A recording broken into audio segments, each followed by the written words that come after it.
Cravings are the reason you look like shit. So let's talk about it. For so long, I couldn't stick to a fucking diet for my life. I couldn't. I was in college in sixth form. I was worried about my exams. I didn't know what to do. I was thinking, oh, it's my friend's fault that they're eating like shit and now I have to deal with the cravings and I can't deal with too many cravings because I can't do it. Or it's a school fault because all the cafeteria and all the bullshit food in there and I can't resist the cravings. It's their fault. It's my environment. It's my environment. Bullshit. Absolute bullshit, right? Cravings are the reason you look like shit. We need to fix that, and it's actually a really simple problem. As soon as we get you onto a specific diet, as soon as I got onto a specific diet, my fucking physique drastically changed. I've made the most progress in the year of 2025, the year just gone, than anything. More progress than 2022 when I had my noob gains, more progress than anything else, more progress than when I changed my split to the most optimal, more progress when I seen better fucking form, and that's because I just stopped fucking giving in to my cravings. Because you'll be surprised how much that little piece of chocolate there, that little like packet of crisp there, that fucking bullshit there will affect. We're not scheduling cheat meals, we're not scheduling a fucking refeed, we're not doing any of that bullshit. The sooner you schedule cheat meals in, the fucking sooner you will look like shit. Because I'm not saying you can't ever have a treat once in a while, I'm not saying anything like that, but when you're intentionally scheduling it in once a week, twice a week, that's a fucking slippery slope. It fucking is. Because now your brain's thinking, oh, I'm allowed to have this every so often. So now when you have a craving, when you have a temptation, you're like, oh, I'm allowed to have it, so I'll have it anyway. And your thought is, oh, if I have it once, I won't have it again. Says fucking who? If you're telling yourself, yeah, I'm allowed to have it once a week, you've had your cheat meal, it's like 2 days later, you get a craving. You're going to think, oh, I've had it last time, so why can't I do it again? That's all you're going to fucking think. When you allow yourself to have it regularly, that's when you just fucking fall off. It's better to have the actual idea, the actual mindset of, no, these aren't good, and I'm only going to have them if it's actually worth it, if I've had it once in a while, or if I'm on a special occasion, or if I'm out with a girl, or whatever it may be, if it's actually worth it. I'm not going to schedule it in for the sake of it. I'm alone on a Saturday, right? I'm just going to have a cheat meal because of the sake of No, because you're telling yourself it's okay, and that leads to literal just bargaining to yourself to then say, oh, I can have it more often. And this shit's fucking addictive, so you're going to keep fucking eating and getting fucking fat. I don't think you're understanding the grasp on that. If you're bulking, right, and you're even eating at maintenance and you have that extra 500 calories of bullshit, that's twice as high as a surplus as you should normally have. You need to consume it more. Think about it. The customers, the companies that make these things, they want to keep you a customer. So what do? They want you to keep fucking buying it. How do they do that? They make you addicted. So that's how you end up eating these extra 500 fucking calories just randomly until you're fully satiated. That's forgetting the fact of binge eating. That's forgetting the fact of scheduling a cheat meal and letting yourself pick out even more. That's just till satiation. Fucking teach all that in here for a fucking reason, right? It's a bargain. And that study just proves it. So if it fits your macros, scheduling cheat meals, I want you to fucking stop it. Understand the importance of not having cheat meals and resisting cravings is, and now we can get on to fucking fixing it. Just wanted to fucking destroy that limiting belief in your head for you. Now, convenience and addiction. These are the two reasons why you keep eating and keep falling into these cravings and temptations. Convenience and addiction. Why is a Twix bar so fucking desirable to you on a random fucking Thursday at 6 p.m? Convenience is right in front of you. And addiction, it's been made so it's extremely palatable so you continuously eat it. Remember, they want to keep you a fucking customer, right? Convenience, it's made to be convenient, they're mass produced, they're fucking cheap.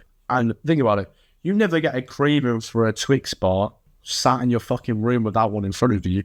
You get cravings for a Twix bar when you walk past the aisle in the shop and you see the Twix bar on the fucking shelf with an offer saying, oh my god, 50% off or whatever bullshit, or it's 99p or 1.99 because the 99p makes it significantly less than £2, even though it's actually not. It's just a side fucking psychological trick that companies do on you, right? Is you need to eliminate that choice from your life, from your environment. And the way you do that is living in and eating in a structured plan. Eat the same foods at the same times every day. So then it becomes weird for you to have a Twix at 6 p.m. because you're supposed to have your final meal at 6 p.m, right? And you need to make a meal list and ingredient list, and that video that just popped up now explains it more in depth. And then you need to eat the foods with the right calories, macros, all that sort of stuff, again explained in the video, at the same time of the day. No fucking negotiation at all. That's exactly why. It's all the exact same. If you go to sleep at 11 o'clock every night, it becomes weird for you to not go to sleep at that time. This is exactly how we beat convenience. Things already need to be decided, because when you have nothing to eat, that's when you go for the convenience. You know, this happens to me even when I have this schedule, right? You've got to watch out for this. That's when the fucking cravings will arise. It happens the same way every single time. I walk downstairs, eggs in, great, put it on the side, get the pan out, sweet, salty, got the butter ready to butter the pan because fuck oil, right? I look around, there's no bread, and it's like, shit, instantly, everything's fucked, right? I have to find a substitution, but sometimes there's no substitution. And to be quite frankly honest with you, it's a lot easier to go and fucking resist and eat a craving, like have a random thing in the fridge or go and get something out of the freezer, than it is to walk to the shop, buy a loaf of bread and come back. See? So we need to constantly have a meal already preset, already automatic preset to eat, rather than deciding at the whims of our fucking emotions, because you know you're going to just grow back to the fucking convenience, go back to the craving if you let your mind do it. Your physique is 50% better already just by doing that. And now we need to solve addiction, the second problem. Anyone that says food isn't an addiction is a fucking liar. This has been years in the making and has made you as addictive as possible. And the reason why you become addicted is because of cravings. Obviously, you get the cravings to eat it because you have it so many times that you go to eat it. What is a craving? A craving is literally just an emotion. So you need to take the emotion out of your diet. And the way you do this is with a meal list and ingredient list. Again, that video, the thumbnail was just popped up on screen again, explains it so much more in depth. Even more in depth in my course down in the description. I think it's a fucking steal. It's great. I show you, walk you, hold your hand and walk you step by step how to make these, but I'll just breeze through it really quickly. You need to pick a set of 20 to 30 ingredients of whole foods that you want to eat that are accessible and cookable to you. Accessible meaning that you have it in your house, maybe you don't have control over who buys the food. And cookable means you can fucking cook it, you retard, because you're not fucking Gordon Ramsay. Then you need to make a meal list from these ingredients that you can imagine yourself eating every single day. And then again, like we said, have the schedule, eat these meals at the same times every day. When you do this and when you actually fucking adhere to it, it takes the emotion out of it. You wake up and you know exactly what you're eating for the rest of the day. Me, I'll record this video, go downstairs, 5 eggs, 3 pieces of toast, butter, done.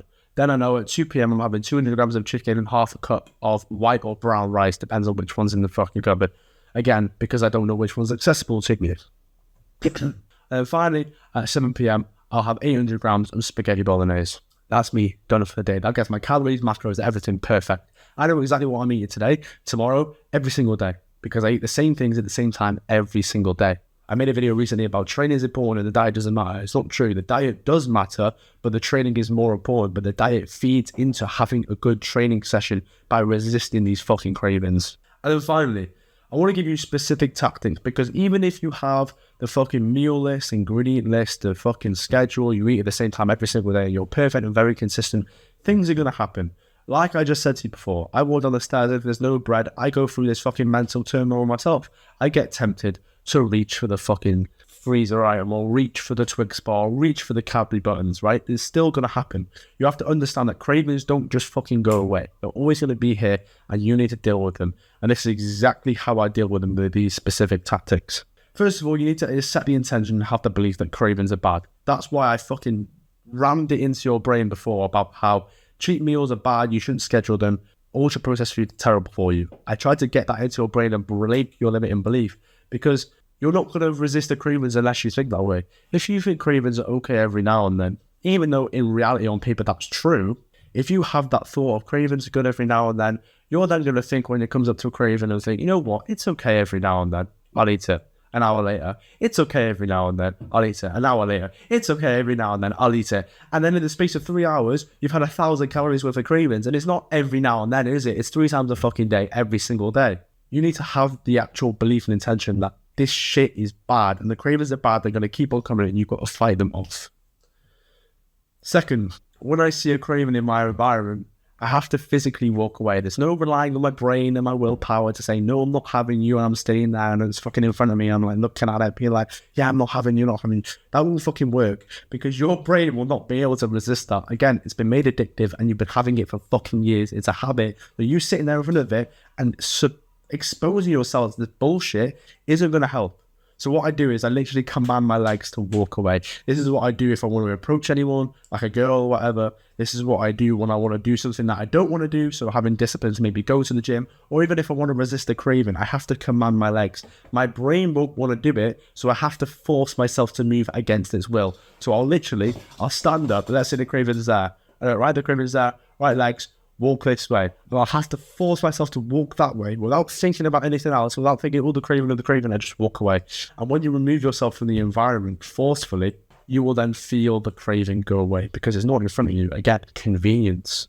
It's fucking convenience. The reason why it's fucking everywhere is because they want you to eat it. So if you remove yourself out of that environment, you won't fucking eat it. I had to get used to taking my phone in my pocket. There's reasons and studies to show that fucking Wi-Fi and Bluetooth fuck up your testosterone. You shouldn't keep your phone in your pocket.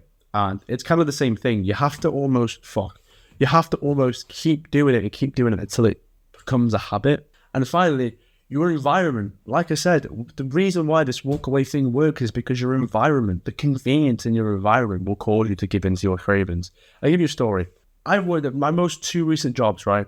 I work right now at a spa. So if you don't know, if you don't live in the UK, it's like a convenience store. It's like Target in America or whatever the fuck. And I've worked in an ice cream shop. Tell me why the convenience store, right? This is fucking insane.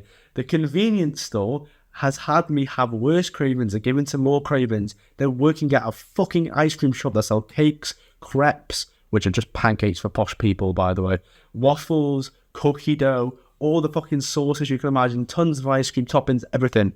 I've had worse cravings at a fucking spa, and that's because the environment is fucked. All the packaging has been meticulously designed to draw you in. All the fucking cravings of every childhood snack that I've ever had are in that shop.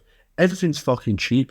Everything's around me. I'm just surrounded by an entire environment. When I'm making the food, it's nowhere near as bad as seeing the actual packaging. That's how meticulous fucking design the packaging is, because again, they want you to keep buying their fucking shit. So you need to remove yourself out of the environment. I don't have them cravings anymore because they're not around me in my environment. So the better environment, the less cravings you're going to give into is the environment where you have less cravings in your actual environment. So you see, in my room, there's no bullshit anywhere. There's no Twix bar. There's no chocolate bar. There's no fucking crepe. There's none of that. My environment is craving free, and that's how I give into my cravings. All the stuff about the meal list and how to battle convenience and addiction, I will teach you and hold your hand through this in my course down in the description. You will have tons of videos to watch from anywhere, anytime about the bullshit sales course, and you can actually message me on there in the community kind of section, and I will reply to you to help you as much as possible. So even if the video doesn't answer every single question you've got access to messaging to me so I can answer for you any specific questions on your specific environment and personality. Fitness coaches charge thousands of pounds, but this is like a 20th of the price. I think it's a fucking steal, and I think you should definitely check it out when you're ready to fucking take your physique to the next level with this simple method. So, without further ado, bro, resist all the cravings today. Have a good session. I've got legs, and I will see you later.